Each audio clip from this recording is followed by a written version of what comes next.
I'm Mary Braybeck, and I'm the Dean of the Steinhardt School of Culture, Education, and Human Development. And many of you, I think, were present for the first in our series on this topic, the discussion that we had in November with Marcia Lynn, who presented the empirical evidence from psychological literature on gender differences in cognition, learning, and achievement, and Josh Aronson, who is in our applied psychology program in the Steinhardt School, who presented his work on stereotype threat and impact of stereotype threat on individual achievement.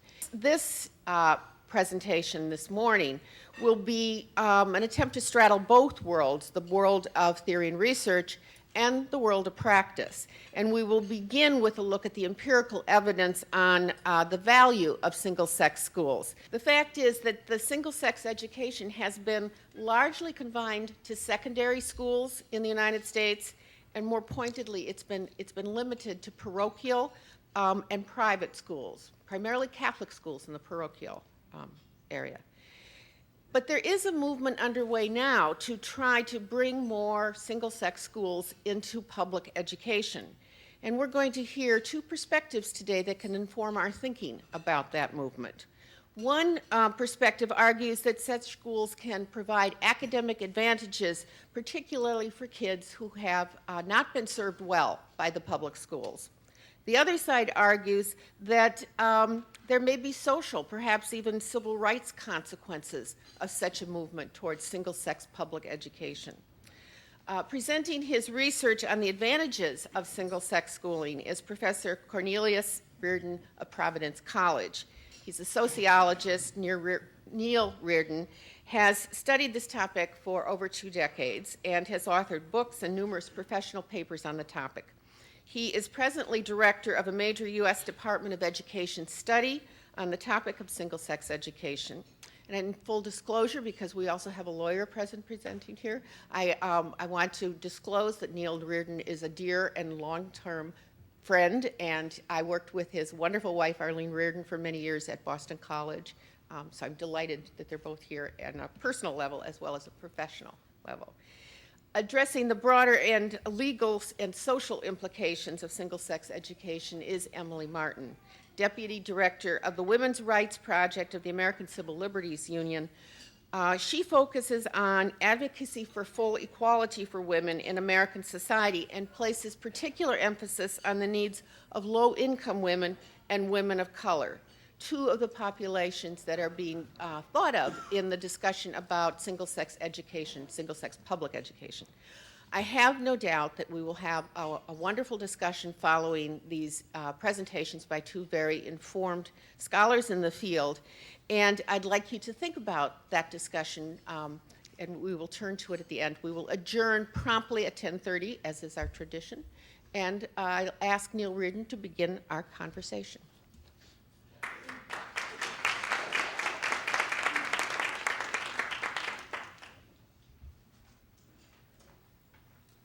Good morning. It's a pleasure to be here and an honor to be here. Thank you very much, Mary, for a very generous introduction for both Emily and myself. Let me say that it's Emily and I were talking before, and it is, I think, a good opportunity for each of us to have an opportunity to speak with each other present. I know, speaking for myself, I'm oftentimes speaking to single-sex groups, and it's like speaking to the chorus. And it's a lot more interesting. I think you're in for a unique opportunity. Let me say that obviously this is a very contentious issue. There are stakeholders on both sides of the issue. And one thing that I've come to learn after 20 years, although I came into it pretty naively, is that pretty much nobody is unbiased on this issue. And that probably includes myself. I think that it's very difficult to, I haven't found an unbiased person in 20 years. My role here is as a social scientist. I'm a sociologist. What I try to do, and I guess I imagine many of you are educational researchers, what I try to do is to do the best research I can do. I try to read the best research that I can and try to integrate that. That's always a flawed process, as you know. But that's what I did. I wrote an article on single-sex schools about 20 years ago. I thought that would be a single article, maybe just something on the way to promotion, and that would be the end of it. And instead, here I am 20 years later, probably still be speaking about it for a long time. As a sociologist, for me, schools are social organizations. And that's my approach. I look at schools and how schools may affect or may not affect student outcomes. And I'm interested in academic outcomes. I'm interested in socio-emotional outcomes. Now, I would begin, before I even get past the title page, I'd say that it's perfectly clear to me, probably from the beginning to the end, that single-sex schools are undoubtedly not the right place for all students. And in fact, they're not the right place for many students. And I'm also convinced that they're probably not the right place for any student for an entire educational career, from beginning to end. Moreover, I would admit to begin with that students do not automatically do better in single-sex schools. But when I say that, of course, I mean that people don't automatically do better in any type of school. So that's I think that's important to kind of have that view. But I would say that based on 25 years of experience, that I do believe that there is adequate evidence that single-sex schools can be very, very conducive to learning for certain students, and particularly for at-risk students, particularly for African-American students and Latino students, particularly for African-American males. So let me begin with several simple assumptions. The first is a quote from Jim Coleman. And you can read the quote. I'm going to depart a little bit from the quote. But my point of departure is to reject the notion that certain inputs provide equality of educational opportunity, or that they even rise to the point where they claim that they are more effective than other inputs. So since Coleman really set forth the notion in his Coleman report of 1967 about this, pointed out by the quote, the notion of outcomes rather than inputs has become the prevailing view in educational research, and that's what is the basis for how my approach. My approach is to look at what the outputs are and to not start with the inputs. Secondly, I want to say that I see single-sex schooling as one of, you can name it, 3 dozen reforms, if you like 5 dozen reforms. It's a type of reform. And I've put up a list of reforms that just to whet your appetite about that, but I mean, the list could be 3 dozen long. It's just a type of reforming school. In this case, it's a structural reform. You could have a programmatic or a pedagogical reform, but to me, that's where I see it. So with those introductory remarks, a couple of basic definitions. Single-sex schools refer to education at the elementary, secondary, or post-secondary level in which males or females attend schools exclusively with members of their own sex. Now, alternatively, males and females can attend a school, a facility in which both boys and girls are housed in the same facility, but they attend all single-sex classes. And those of you who stood up, perhaps it's possible that some of you went to that type of school. We call that a dual academy, generally. An entirely different phenomena is, which is fairly widespread today, is single-sex classes, where here you're talking about single-sex classes of a very selective nature in an otherwise co-educational school. Let me say that my argument is entirely based and limited to standalone single-sex schools.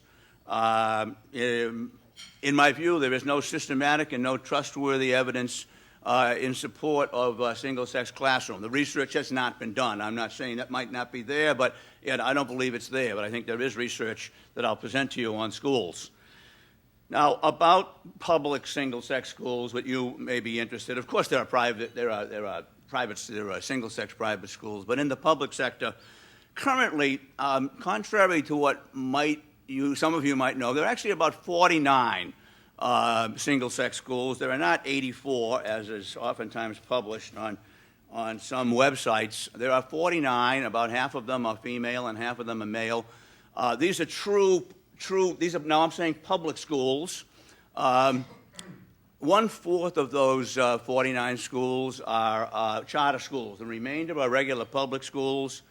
And just before 1996, there were only 2 single-sex public schools that were had been historically in existence. And those after that, the Young Women's Leadership School in New York, and you're going to hear from Ann Tisch, and she was the foundress of that school. That began in 1996, and so, in 1996 you had 3 schools, and then since that time, over the past decade, the number of public schools has risen to 49. By the way, the other figure you might come across is 84. That's misleading because those schools include a lot of schools for delinquent children, for behavioral modification schools, so that the accurate number, and I've done a recent check on that, and the accurate number is 49 schools. Well, as Mary said, my purpose is to present some evidence to you. I'm going to speak for quite a while, not quite a while because we're going to shorten this up, but I'm going to speak for about 5 minutes on this chart, and then I'm going to skip a couple of charts because this chart summarizes, in my view, what we know about single-sex schools. It's a study that was done in the 80s by Valerie Lee and Tony Breik. It was a study done on Catholic schools, making use of a large data set called the High School and Beyond data set, which was a study of the high school class of 1982. And, of course, they limited their remarks, their study, to just Catholic single-sex and Catholic co-educational schools. Now, in this study, this is a summary of their study, and what they did is they studied 37 outcome measures. The outcome measures cover all of the typical academic test score measures, socio-emotional, self-esteem, attitudinal measures, attitudes towards school, school climate measures, and school completion. And just so that you can read the chart, an outcome is anything going up the scale on the vertical. So for example, that over to the far left of the chart is an outcome, and to the far right over here is an outcome. And see, that's a single outcome because it corresponds with one. So that's one outcome. I'm not telling you which outcome it is because in this display they don't say, but it's one of the 74 outcomes. So up here there are 74 outcomes, 37 for males, 37 for females. And it is the case, as you might guess given my view on this, is that the outcomes to the right favor single-sex schools, the right of 0, and the outcomes to the left favor co-educational schools. So several things can be drawn from this, and let me say that even though this is a Catholic school study, even though it's in the 80s, it accurately, in my view, mirrors a systematic study that we did just recently as part of a U.S. Department of Education study of what are the 40 best studies on single-sex schools. And this is one of the 40 best studies. But I think it really draws the picture. And here's the picture. First of all, these outcomes are normally distributed. And we social scientists like to see that. As to say, there's a kind of normal distribution to these outcomes. The second thing you can see is that the outcomes are clearly tilt in the direction of favoring single-sex schools. In fact, it is the case that nearly half of the outcomes are statistically significant and favoring single-sex schools. That is, those anything above at 0.15 or above. So you can see that to the right of the median bar, those are items that favor single-sex schools. The other thing is you can certainly see that there are a lot of what we call null outcomes. That is to say, that there's no statistically significant difference, and those would be all those outcomes that are anywhere between minus 10 and plus 10, or even plus 0.12. By the way, these are effect sizes. for those of you who understand that. You may have a question about that. But generally, again, anything that is 0.15 or above is statistically significant, and I believe is substantively significant. The other thing about this is that it clearly shows that, with the exception of one outcome to the very far left, none of these effects favor coeducational schools. So I think this actually reflects, as I say, even though it's a Catholic school study, it reflects what we learned. And I'm going to skip over that slide.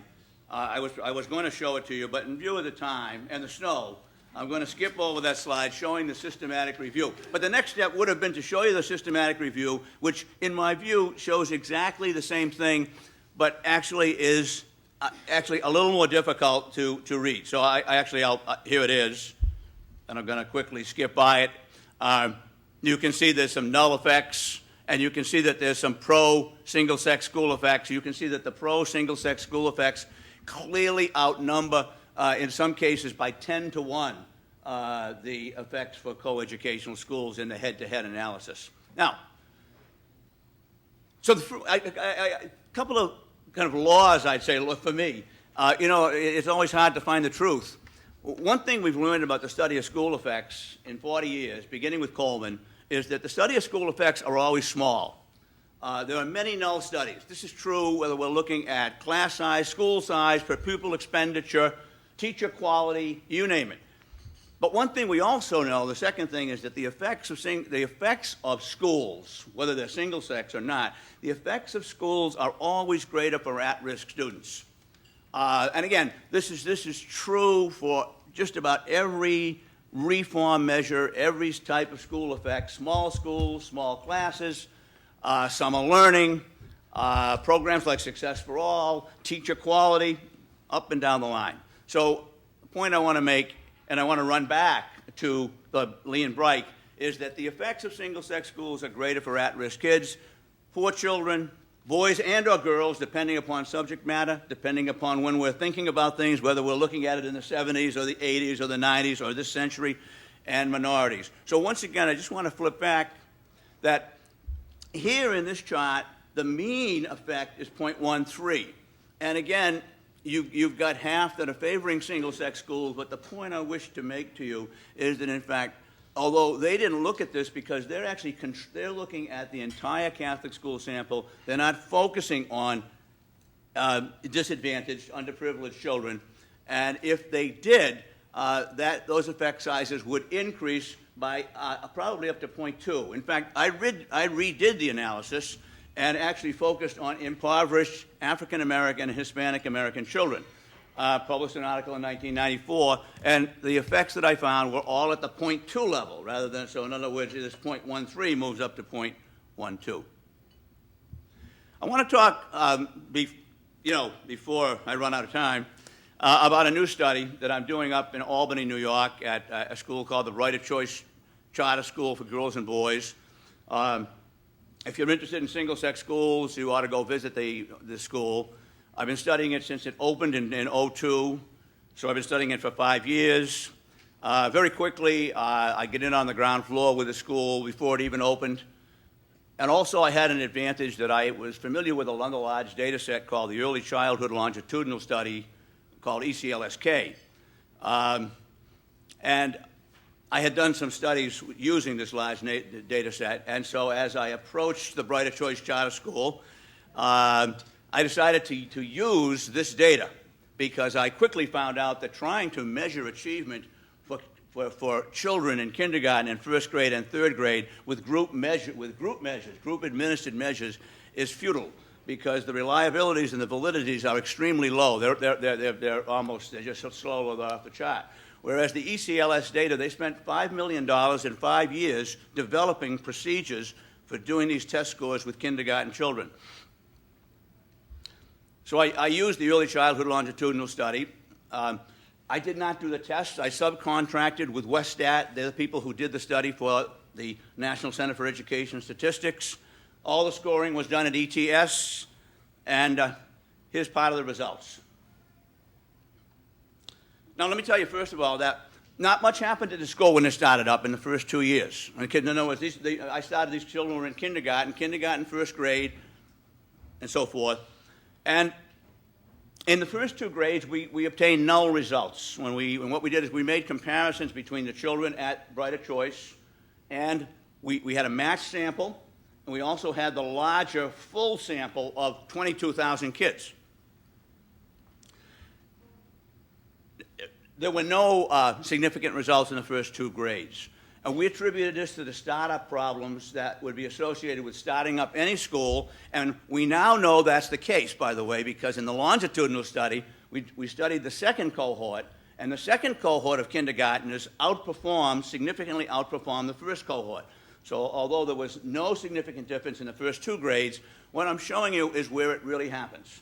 In the 3rd grade, and the way to read this chart is the 50 point, where it's 50, as you can see from the rectangle down below, 50 represents the national sample for public and private school students at the end of 1st grade and the 3rd grade. So these are standard scores. So at the end of 1st grade, the public and private school students across the United States, the average public and private, and I've got private 10% better students, better performing students, are scoring, the average is scoring at the 50th percentile.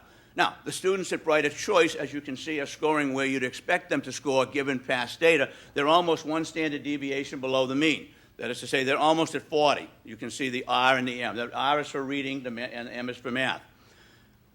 2 years later, at Brighter Choice, these children, and let me say, these are extremely at risk in the most difficult, dangerous district of Albany.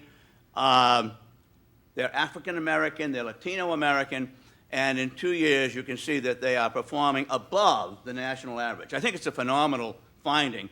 I think it's actually an unprecedented finding. Now let me just say, in the interest of full disclosure, that there are other things going on at the school. Okay, it's not just about single-sex schools, and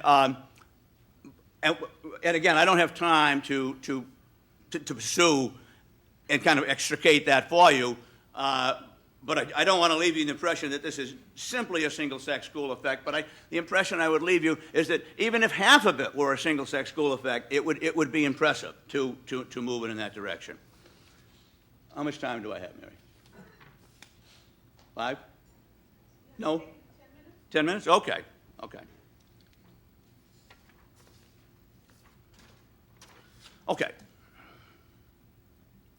So, questions. So obviously you can sense my enthusiasm that there's some, I think there's some positive results here. And again, I'm just scratching the surface of what we have. But all these rather positive results aside, I want to point out that much is simply not known about the relative effectiveness of single-sex and coeducational school. The bottom line, as you see from my slide, is that no one in the world knows with any reasonable degree of certainty, either empirically or theoretically or philosophically, whether single-sex schools are more effective or less effective than coeducational schools. No one knows for sure, for certain, whether at what grade levels they're more. At what grade? I'm talking about grade levels. We have no research on that, specific grade levels, or in what kinds of areas, what subject areas, what socio-emotional development areas. It might be, and here I just raise hypothetical, it might be that single-sex schools are more effective in the middle schools, but not in kindergarten and not in high school. It might be that they only work if you have a full dose from kindergarten to K, but we don't know that. It might be that single-sex classes for girls in math and science and single-sex classes for boys in reading would lead to greater gender equality for each sex in these areas where there currently exists a gender gap. And Emily, you'll love this. It might be that, in fact, coeducational schools are better on all counts. Okay? I think we have to crack it open is what I'm getting at. In other words, we need more research, which is the next slide. It may indeed be that, in fact, some countries may be better suited for single-sex school than other countries. So, we need more research. Vis-a-vis all of the research questions that I opened up with you, and take the high road of promoting and accepting only the highest quality of research available on the subject. To do otherwise is to be an irresponsible producer and an irresponsible consumer of educational research. Now, there are opponents on single-sex schools. And to the opponents, what I say is the only way we can get the answers to these questions is by conducting the research.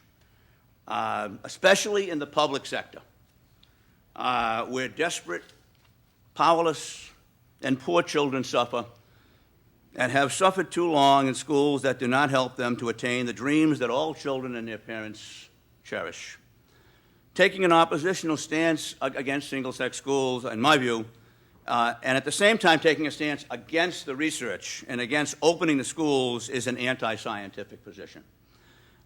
We need to provide, and I think we have now, a basis with the new regulations that come out of OCR. I think we have a basis for opening up single-sex schools for at least a reasonable period of time so that we can conduct the research. And my last slide is, in conclusion, what is the future of single-sex schools?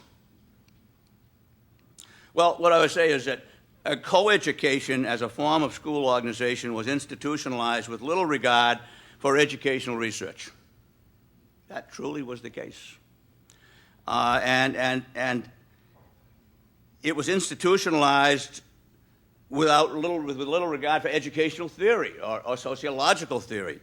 Thus, political correctness or educational politics often does override educational research, which is what I think schools of education are about to a great extent.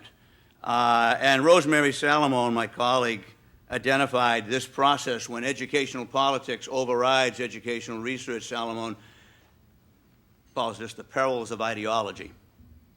And single-sex schools are politically incorrect. They are downright politically threatening, maybe to some of you here, to many people. Many of the people of educational research and policymakers, special interest stakeholder groups, and I hate to include on this non-inspiring note, but this is the nature of what we're working with. It's not oftentimes about what school works best, but it's about what most people think is politically expedient. So in the long haul, though, I think we have to have a combination. I mean, I think that the education of our children is too important to just have the arrow between educational politics and educational practice. And what we need is educational research. There has to be we have to have educational policy and practice should be crafted out of an interplay between politics and between research. Thank you.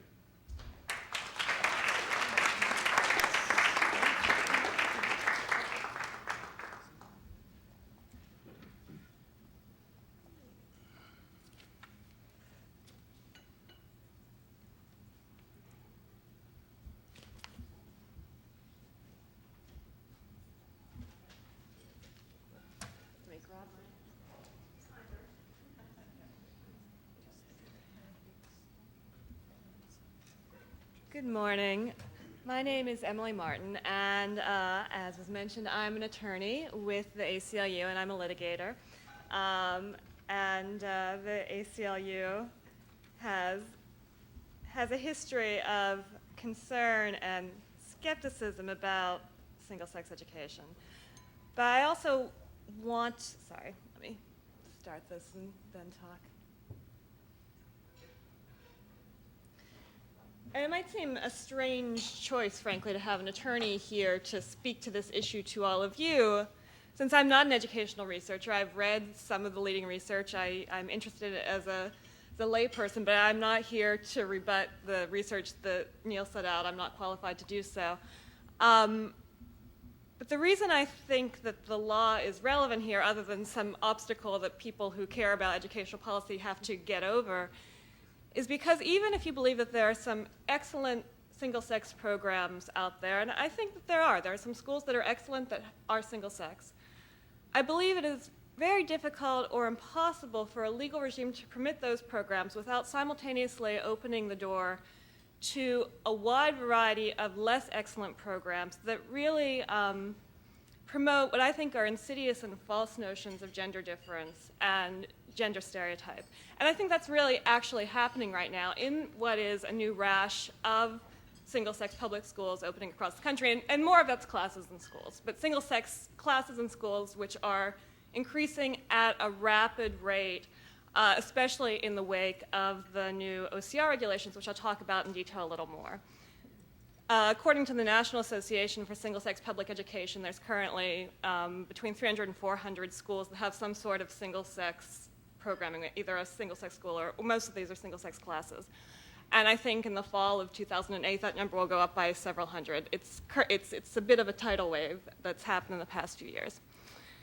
I think that there's a reason for tight legal restrictions on sex segregation because I think that the data indicates that while there are some excellent single-sex schools, there are really good reasons to think that the excellence of those schools doesn't stem from the sex segregation, that it stems from other things that reformers who are interested in lots of reforms tend to bring to these schools: energy and passion, and a student body that is similarly energized and motivated, and parents who are excited about trying something new. That's a context where sex segregation has often happened thus far in this country, which is, I think, explains some of the results Neil talked about.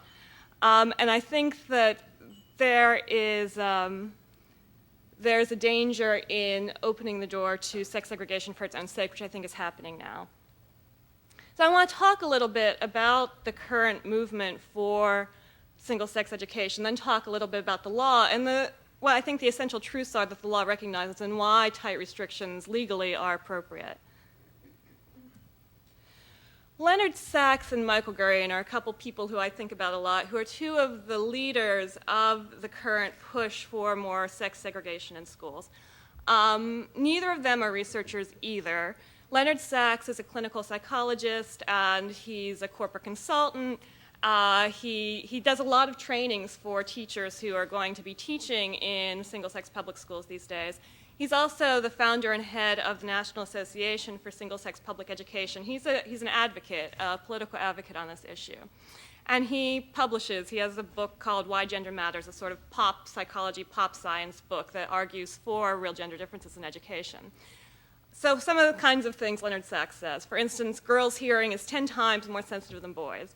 If a male teacher speaks in what he thinks is a normal voice to a girl, she will feel that he's yelling at her. But teachers should yell at boys, otherwise they really run the risk of not hearing the teacher. Their hearing isn't sensitive. Thus, girls' classrooms need to be really quiet, boys' classes need to be really noisy.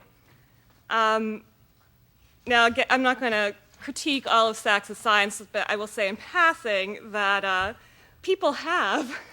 His science is not good. He's not a researcher. He relies on animal studies. He often misstates the results of the studies that he reads. For instance, one of the things he cites for this particular statement in his book says the opposite, says that actually baby boys' hearing is more sensitive than baby girls'.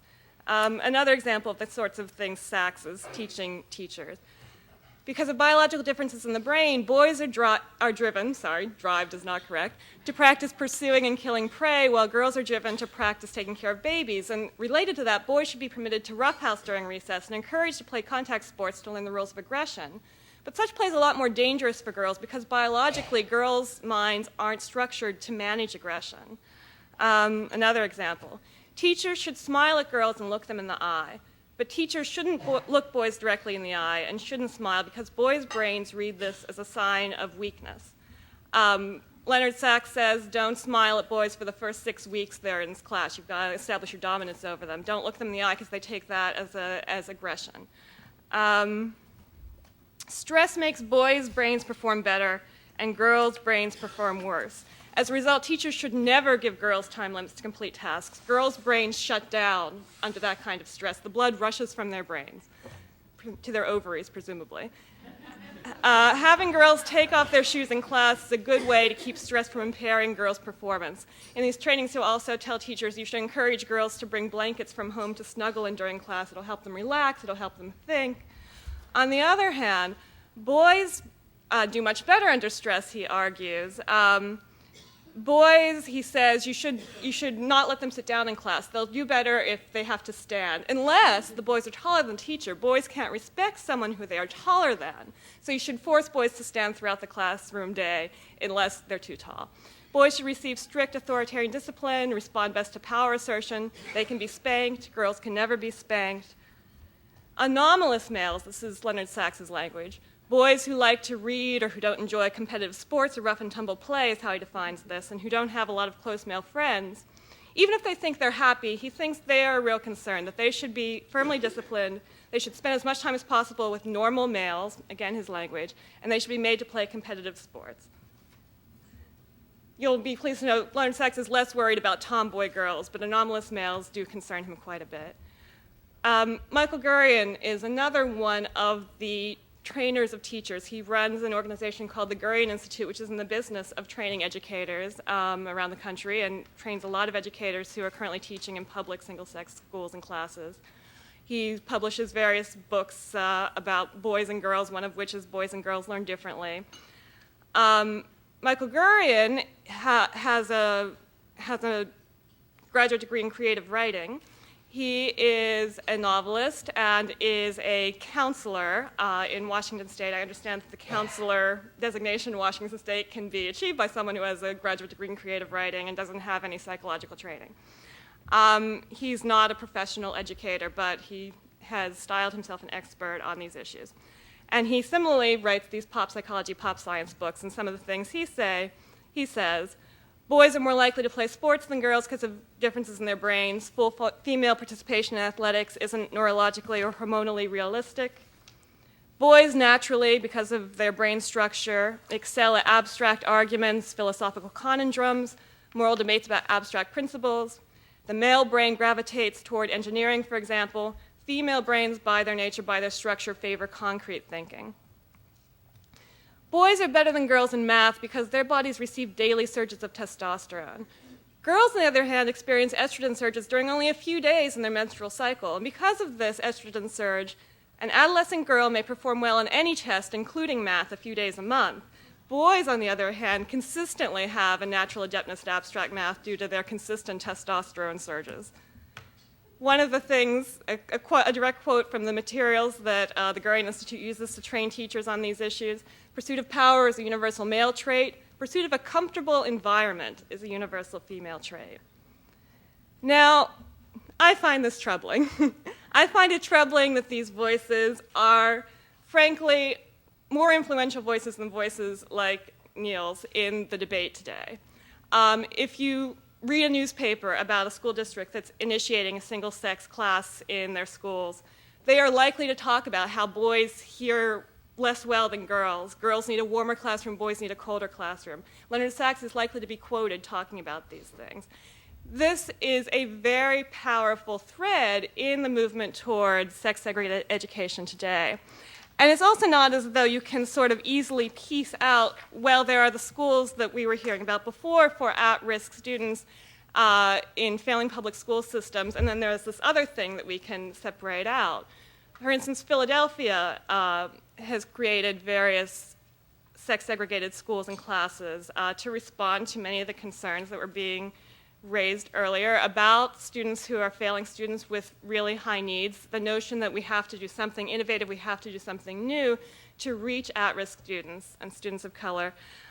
And Leonard Sachs was brought in to do this training. Leonard Sachs told these teachers about his theories about blood rushing to the male brain under stress and rushing away from the female brain under stress. The threads, it's not easy to separate good guys and bad guys here. One's concerned about the potential for gender stereotyping in education. One has to look critically at all these sex segregation experiments currently happening in public schools across the country. As another example, in South Carolina, they have an office, it's the only, as far as I know, state in the country that has created this position for Director of Single Gender Initiatives in the Department of Education in South Carolina.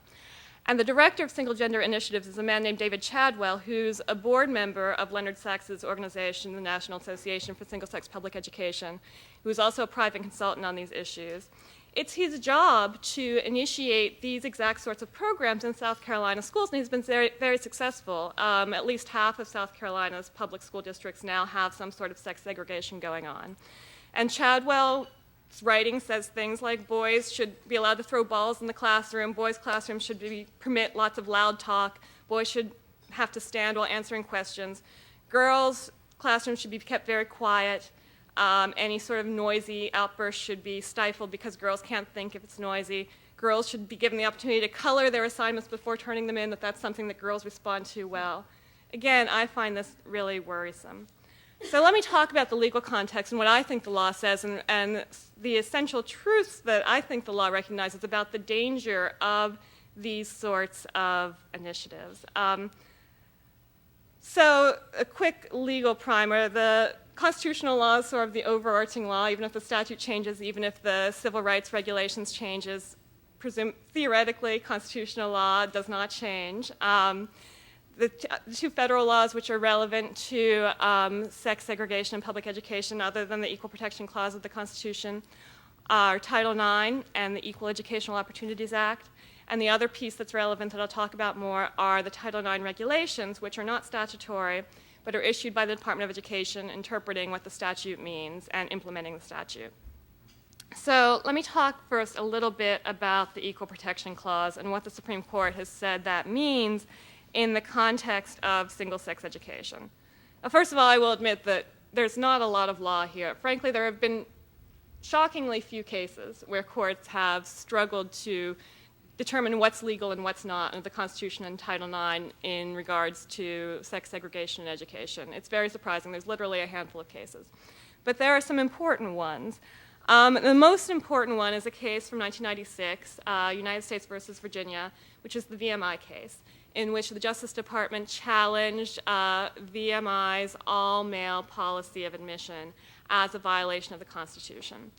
And the Supreme Court held that, yes, it was unconstitutional, it was a violation of the Equal Protection Clause for VMI to only admit men, and thus made VMI coeducational. And there are several important things that the Supreme Court said in that decision. VMI is a military academy that uses something that it calls the adversative method for educating its students, which is a very confrontational method. Freshmen basically are broken down, and there's something called the rat line. Upperclassmen spend a lot of time breaking the spirit of younger classmen. It's very confrontational, aggressive mode of education. In the VMI case, the court set out that in order for single-sex education to be constitutional, there must be exceedingly persuasive evidence that the sex segregation directly and substantially furthers an important state interest. Now, why did VMI fail that test? First, because the program didn't directly and substantially further an important state interest. VMI argued that the state had an important state interest in providing a diversity of educational options to its students, and that single-sex education was part of that diversity of options and necessarily furthered that interest, that single-sex basically equals diversity. And so not only was it substantially related to the interest, it was necessary to achieving that interest. And the court rejected this argument as circular, saying that basically there's an important governmental interest in certain educational results. There's not an important governmental interest in certain educational methods. There's no interest in providing single-sex education as an option for students absent demonstration of the utility of that education in achieving educational goals. The court says the purpose of requiring a close relationship is to ensure that the validity of the classification, the sex segregation, is determined through reasoned analysis rather than through the mechanical application of traditional, often inaccurate assumptions about the proper roles of men and women. The other problem with the VMI's program and its restriction to males only was that that restriction was based on imprecise overgeneralizations about the differences between men and women. The Supreme Court, VMI had put forward evidence in the courts below that women would not, in general, do well at VMI. They put forward a lot of sociological evidence about how women learn best and showed evidence that the average woman wouldn't respond well to this highly adversative method that VMI had of educating students, and argued that really the VMI education wasn't available to women because women wouldn't benefit from it anyway. And the United States, the Justice Department, didn't put forward any expert evidence in response. They didn't put their own experts up saying, no, actually women will do great. The Justice Department and eventually the Supreme Court said, fine, let's assume all that's true. Let's assume that the data is right, that the average woman is not going to do well at VMI. What the Supreme Court said is, as the slide says, generalizations about the way women are, estimates of what is appropriate for most women, no longer justify denying opportunity to women whose talent and capacity place them outside the average description. In other words, even assuming that it's true that there are big average gender differences, we don't get to tell women that we assume that you are going to hew to the average, and thus we're not going to allow you to experience this opportunity. We leave it up to you, because the averages obscure the individual variation, and some women want to and will be able to achieve at VMI.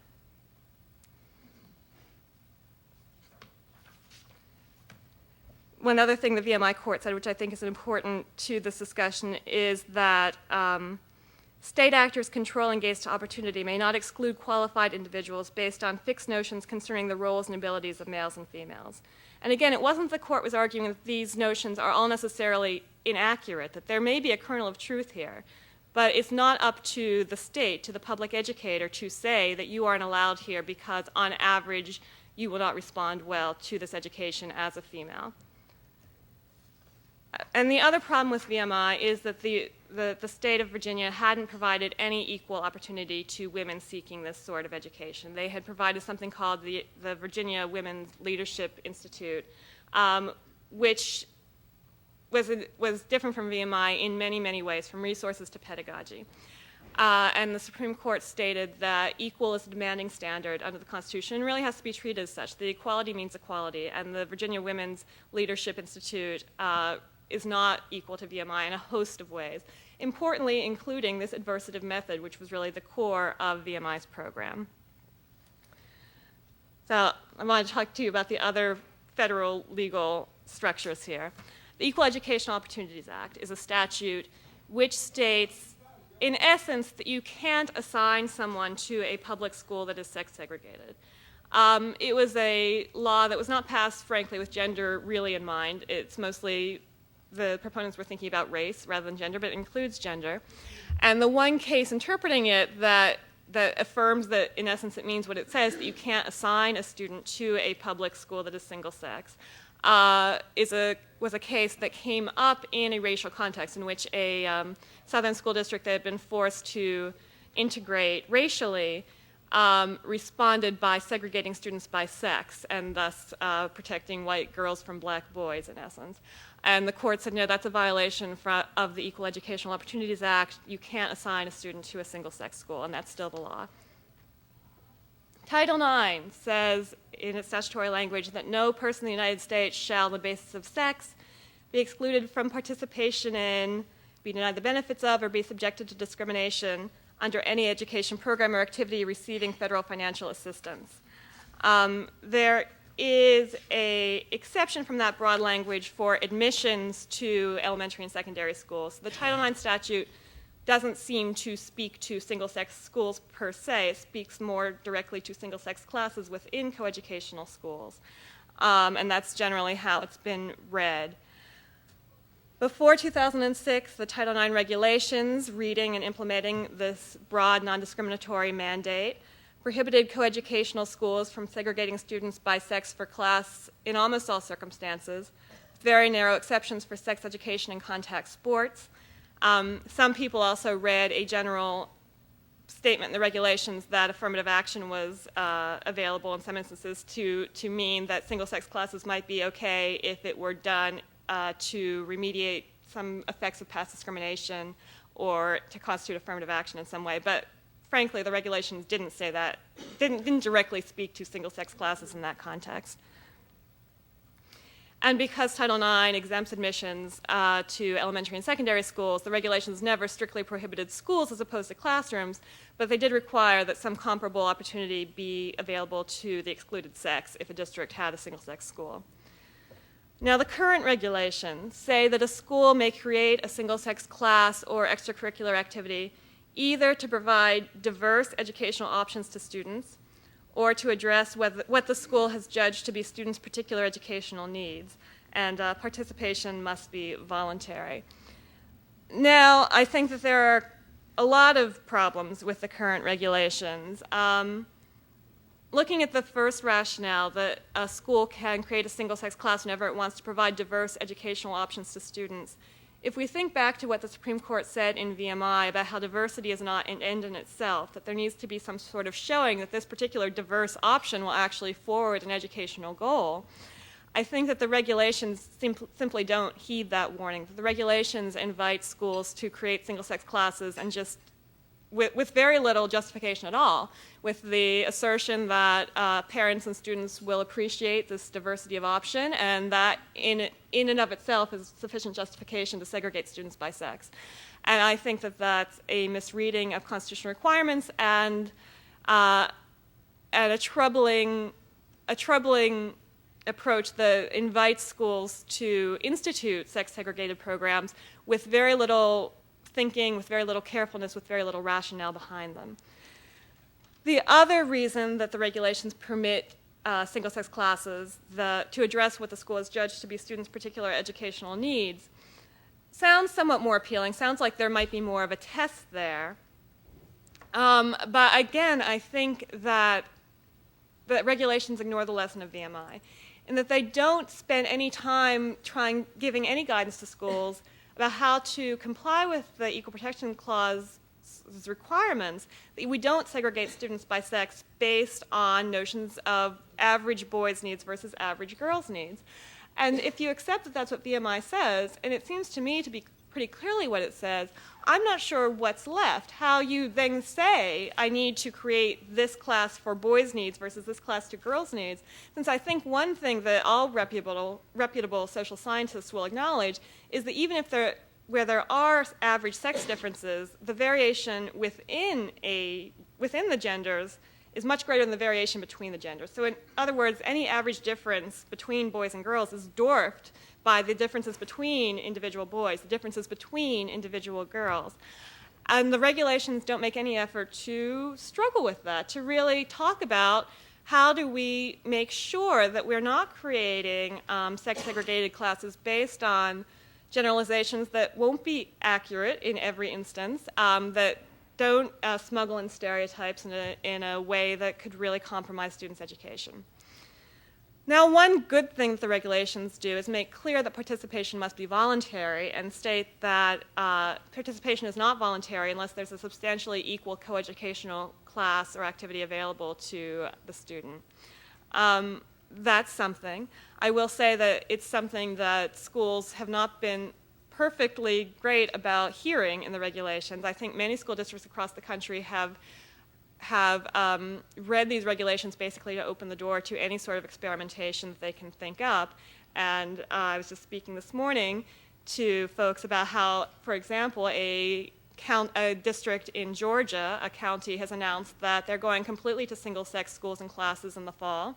In other words, it will be mandatory because that will be all that there is. And when told that they're not allowed to do that, have basically said, no, we think it's fine.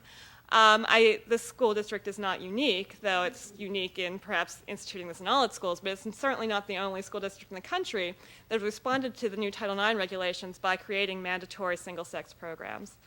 Defining substantially equal, the regulations list various factors that a school district must consider, but they don't address teaching techniques or pedagogical methods. And I think both VMI and the current discussion about single-sex education makes clear that pedagogical methods and teaching techniques are very important, are really key to what education is. And given that the regulations haven't defined that as an element of equality, again, I think it opens the doors to a lot of poorly thought out and stereotype-based experiments on students. And I guess I'll close with this. I agree that the research on the effects of sex segregation in education is imperfect. It's hard to get any clear conclusions from the research. Some things are suggestive, but definitely the data is not all there. But I think that the answer to that can't be, let's let a million flowers bloom and see if any science trickles out. I don't want to sacrifice a generation of students to a set of experiments based on, too often, really disturbing ideas about differences between boys and girls that I think could have long-term implications in these students' lives. And the current Title IX regulations don't place any meaningful requirements on schools instituting these programs to study them, to, in any sort of scientifically valid way, measure their results, and to figure out whether sex segregation has had a beneficial or a harmful impact on students. The review requirements of the regulations are very loose and will not, in and of themselves, generate good data. Which is why I think that the court in VMI had it right, and that we should approach these experiments with extreme skepticism, since I believe that the lesson that this country has come to learn through hard experience is that inclusion is a better instinct than segregation in education. And while I acknowledge and believe that there is much in public education that can be improved, I think there is little reason to believe that sex segregation itself is a tool for pushing forward those improvements. Sometimes it's been correlated with other improvements. It has been present in schools that have undertaken some exciting experiments, but I think that there's more reason to tread carefully here, given the real potential for damage to students' education. Thank you. I'd like to ask a question based on the fact that we have two responsible legal theorists and quantitative researchers rather than the examples that Emily shared with us from irresponsible research, which I have to tell you is not new in the study of gender differences. In my own area of research, cognitive gender differences, there was a theory at one time trying to explain why there are more men geniuses than women geniuses, and because there are more men who have gout than women who have gout, it was assumed that uric acid caused genius behavior. So these theories are, with us over generations.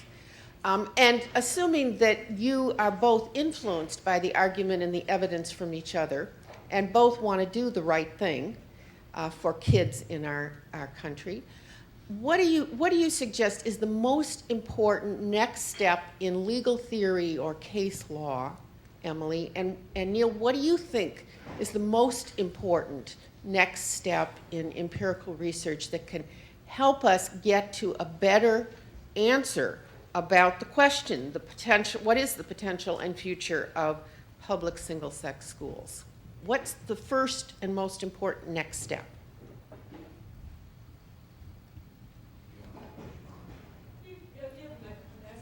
Oh, microphone. Oh, okay. All right. So I think if there was a first step, I think that we really need some high-level, high-quality research. It doesn't necessarily have to be of the kind that NCLB says. It doesn't necessarily have to be random assignment work. It can be we call quasi-experimental work, strong quasi-experimental work that really looks at and particularly looks at these results in the public sector.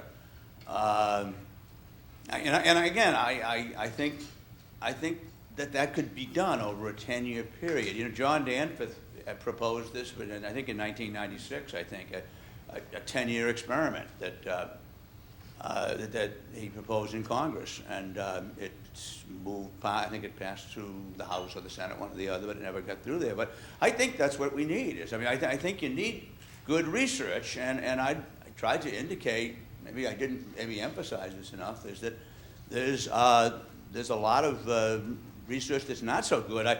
In our systematic review that we did for the United States Department of Education, just to give you a quick idea, we started out with 2,000 citations.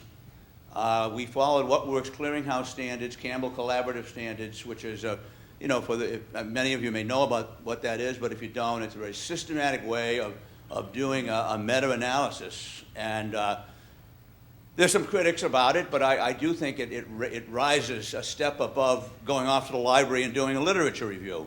And we start out with 2,000 citations, narrowed that down to around 379 studies in one stage, and then we narrowed it down to about 150 studies that they met our protocol, because we'd set up a protocol that the study had to have ample sample size, statistical controls, reliable and valid measurement, and we finally get down to 40 studies.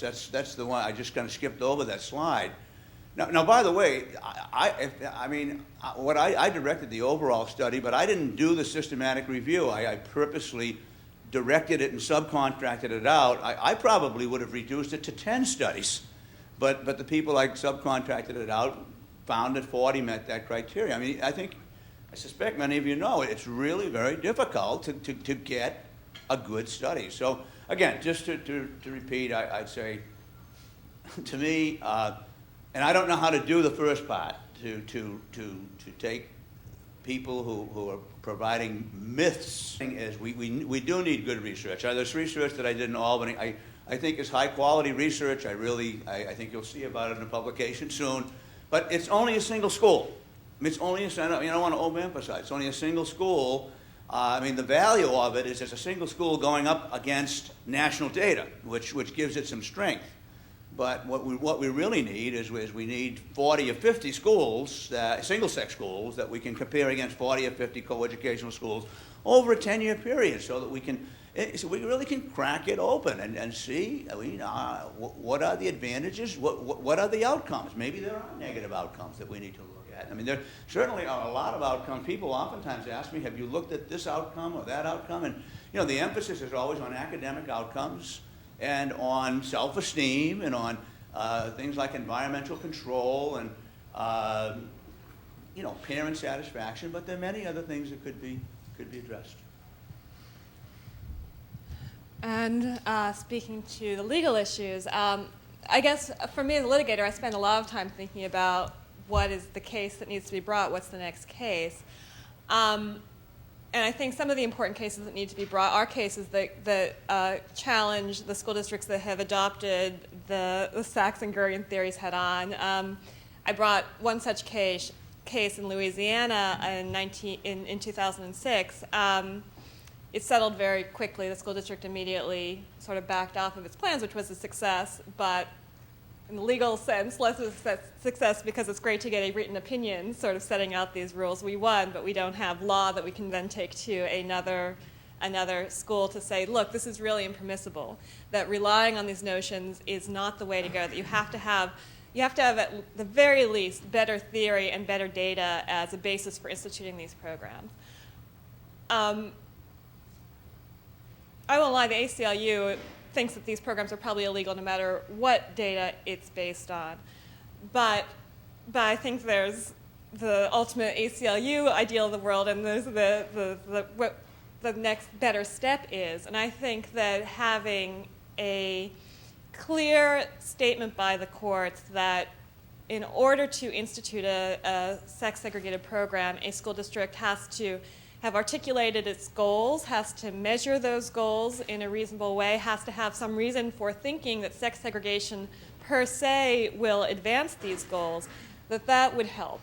And I think having a few courts really speak directly to these notions of junk science brain difference that are more and more infiltrating the discussion and really pushing those back would be helpful as well as the next important step. Thank you. What are your questions? Yes, sir. Probably directed to Neil. Neil, if you can go back to Albany. Could you tell us who you are? I'm James Machen, Community Superintendent in Brooklyn, District 13. Thank you. Neil, your study in Albany, you indicated that there may be some other things that are contributing to the growth. What are some of those things? Is it like SFA, Read 180, the quality of teachers? Because I'm not certain I know enough about what you did in Albany. Neil?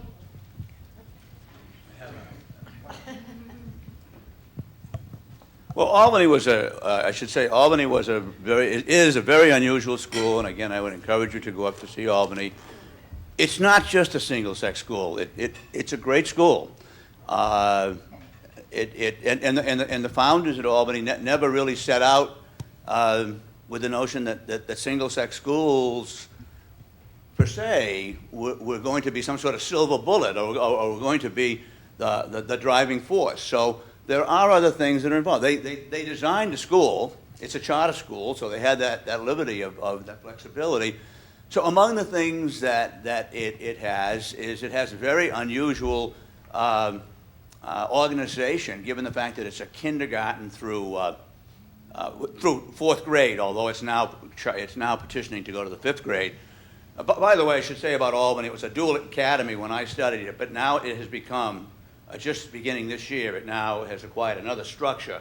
So it now is an all-boys separate school and an all-girls separate school. But one of the things, for example, is that they rotate classes from the beginning right in the kindergarten. I mean, we're all familiar with kindergarten children and first grade children, of course, being with their home teacher. And I mean, that is about as traditional way to organize school as you can get. But their view was that they were going to have specialized teachers from the very beginning. So, and I actually, it was quite especially in the first year where things were a little disorganized. You can kind of imagine this, children, kindergarten children finding their way from one class to another, as we do in the middle school and high school. But so that's one of the factors. And again, I can't. We're not able to extricate that out. I can't say what impact that has, but that's one factor. They also they make use of core knowledge as a curriculum, and they follow it pretty carefully. I mean, core knowledge is a curriculum that has pros and cons on that. But one thing that they do with core knowledge is that they do follow it very carefully. Another thing is that they do have a slightly longer school day. Now, they have a longer school year, too, but we control for that. I just want to say they do have a longer school year, but that did not affect the testing because in my analysis, I controlled for the exact day when kids were tested. So we know exactly how many days the child was exposed to whatever they were exposed in Albany. So that's just a couple of ideas, yeah.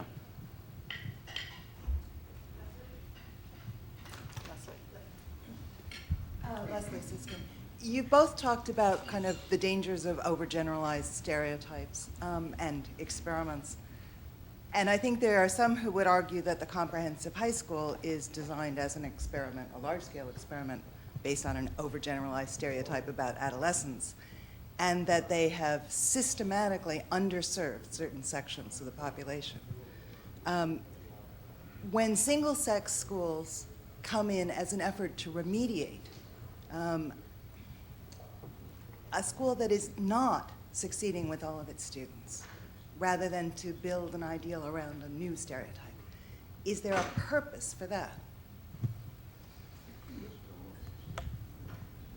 Well, I think as a legal matter and a policy matter, the important question to ask is why do we think that the single-sex aspect of the school remediates? Why do we think that that innovation responds to what has been lacking in the education that was going on before?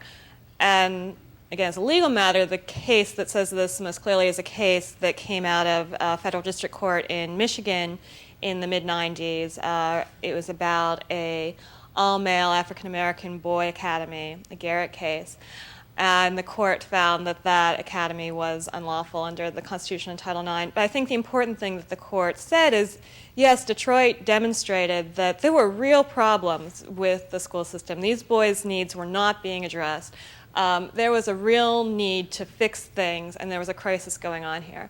But what Detroit didn't do was put forward any evidence that showed that it was the presence of girls that was creating the problem for these boys, and or that the removal of girls would fix the problem. And I think that in a lot of discussion of single-sex education, there's a lot of unexamined theory, a lot of unexamined assumption that if you make a school, I think, look more like a private school, look more like a school that we tend to think has high academic standards, then that will help.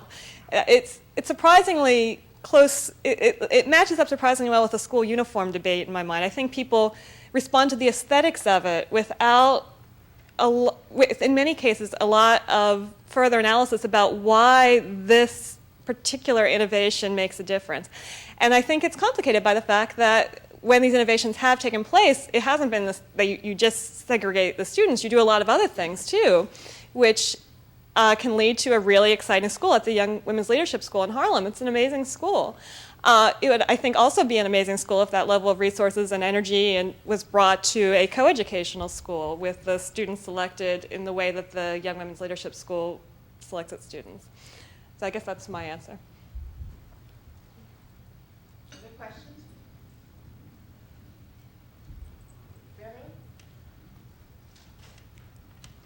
Hi, Bev Hyman. This is for Emily.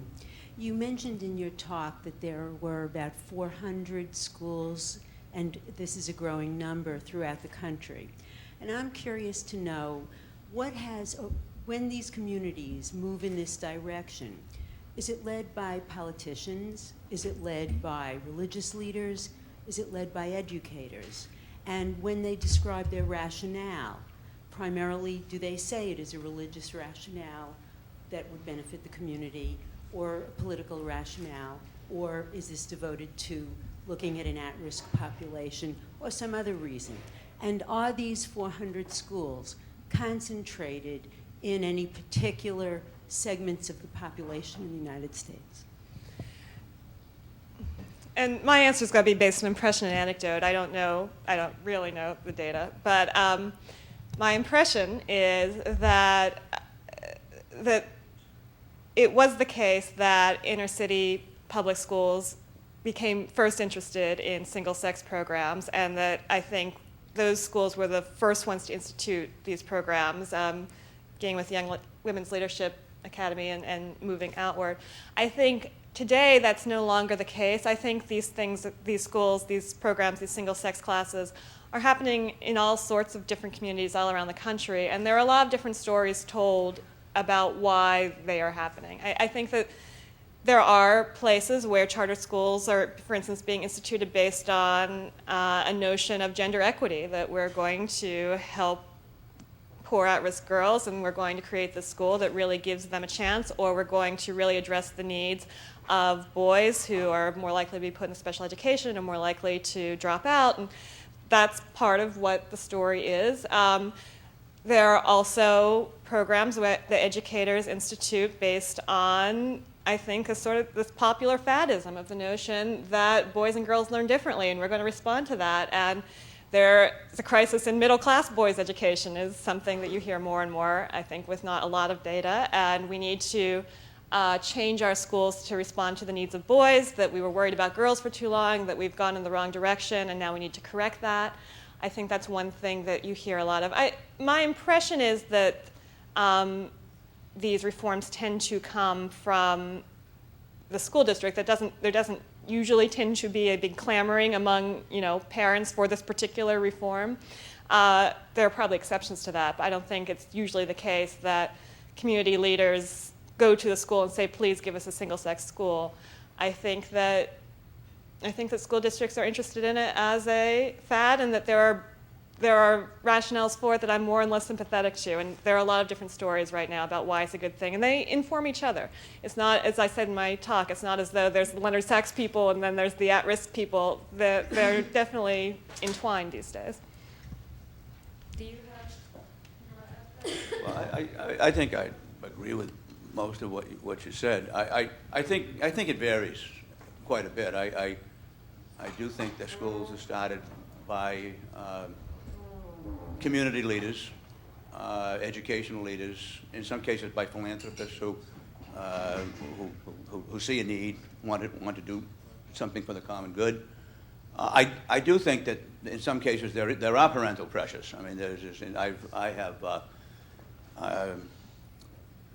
I've had several occasions to consult with schools where there have been parents who've been pushing school leaders, and I get calls because school leaders don't respond.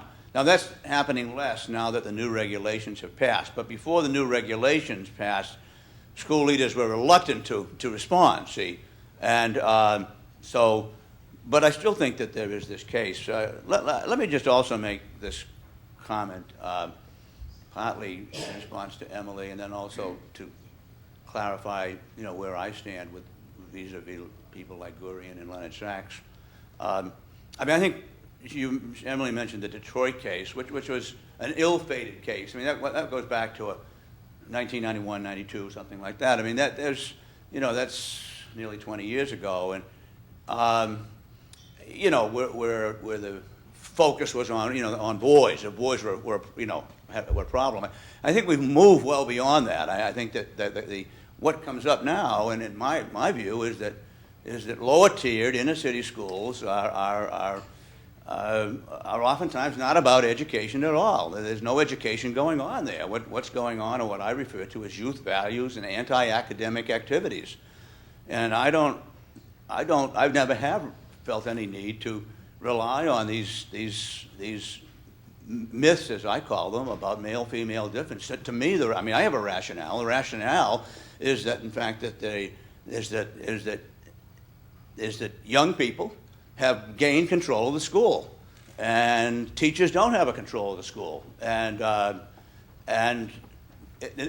do you do this? I mean, you can try to do it from the top down. That's certainly the various ways to do it. But single-sex schools are one way. They are an alternative way of gaining greater order and control. Is really to me, that's that's the rationale. That's the theoretical rationale that I see, is that you reduce youth values, you reduce male and female posturing in the school, and it's not about sex and romance. It's about posturing.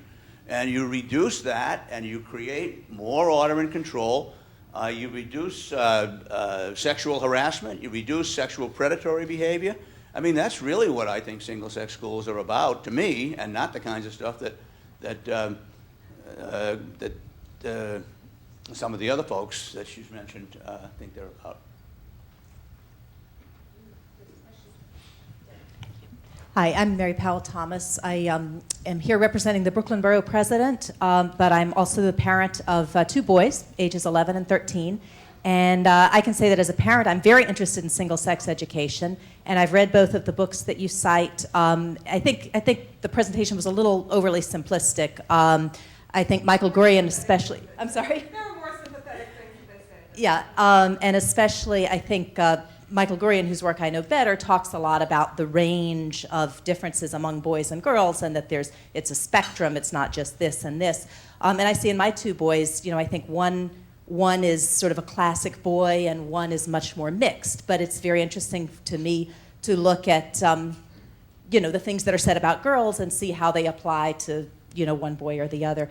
But I think also some of the things that are said, for instance, about elementary schools in particular being designed by women and therefore more suitable to girls because boys have a really hard time sitting still, for instance, at that age. I mean, it's anecdotal, but my own 2 children definitely, we definitely see that. So what I'm wondering from Mr. Reardon is, are there any teaching methods at the Brighter Choices School, for instance, that do take account of, that do approach the boys' classes and the girls' classes differently, whether it's more physical activity in the boys' classes or, more quiet time in the girls' classes or whatever it may be? Are there things besides just the physical separation of the sexes that are related to that? Yes. The fact is that they, not at my advice, but on their own decision, took the view that it's consonant with my view. They don't accept they take a gender-neutral approach to teaching, and boys and girls are taught the same way. They're taught by men and women. There's no separation, and their view. But just to clarify, I think the point you make is sure that there are a few things that obviously there are a few male-female neurological, physiological differences that have been in existence for, we don't need brain research to tell us this. But making the linkage between those differences and learning, and those differences in single-sex schools and learning, we don't have that yet. But they did not do. They don't do that. To specifically answer your question. Let me, if I can just respond for a second. You're certainly right that I picked, the quotes that make me angriest from those books, and there are other things that they say which do not make me as angry. But one thing, I think it's definitely true that there are some differences on average between boys and girls. Maybe not all those differences, but sure. But I think that what we should call upon schools to do is to try to ensure that students from all different perspectives can learn. So if the girl who can't sit down, that she is responded to as well. And my concern is that using sex as the dividing line, it's a pretty blunt instrument. And so I think that it's appropriate to call attention to the fact that not all students will learn the same way, and that schools have to respond and address the needs of students who are more high energy and are less able to sit at desks and concentrate and are less able to play school in that traditional way. But I think saying that's the boys while the girls don't do that, that's where the danger lies.